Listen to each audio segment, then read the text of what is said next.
κακός χωριάς μας τυχωτής. Μέσα στη νύχτα κατεβαίνει μια πυροδόπη και με ένα φόβο σε ξυπνάει για να δεις πόσο αλλάξαν οι καιροί και οι ανθρώποι. Και τα απογεύματα στα τουρκικά στενά ένα γραμμόφωνο να κλαίει για τα μεράτα.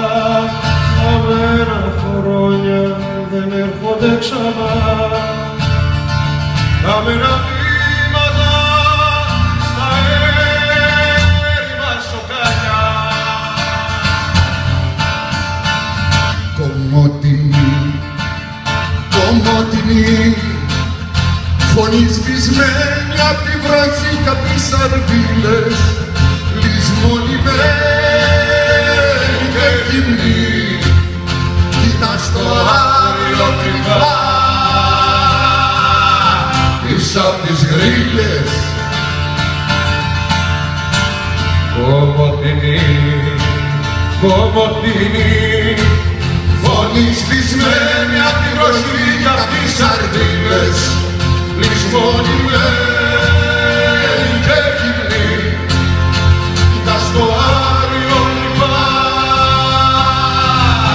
πίσω απ' τις γρίλες.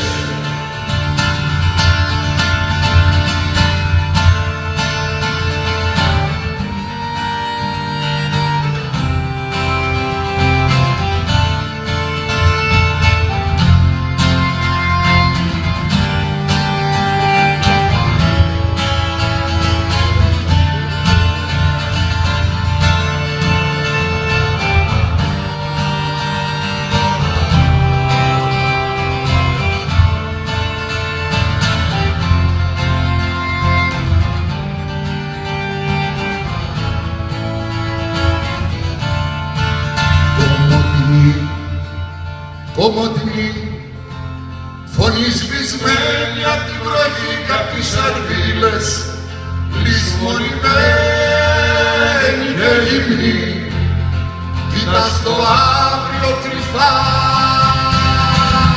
πίσω απ' τις γρίλες. κομμωτινή, κομμωτινή, Φωνή σβησμένη απ' τη βροχή κι απ' τις σαρδίλες, λησμονημένη και γυμνή, κοίτας το αύριο κρυφά πίσω απ' τις γρίλες.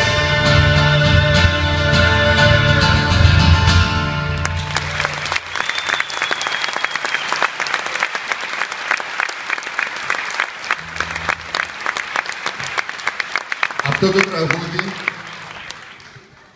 το ηχογράφησα το 85 σε ένα δίσκο με γενικό τίτλο «Το φύλλο πορείας» και μετά από 10 χρόνια, όχι 13 χρόνια, σε έναν άλλο δικό μου δίσκο, στο Σταβέντο, το παρουσίασε σε δεύτερη εκδοχή, εξίσου ενδιαφέρουσα με την πρώτη, εγώ θα έλεγα πιο φρέσκια και πιο νεανική, ο Μίλτος με την ορχήστρα του, και είναι αυτό που σας είπα ότι μας έδεσε.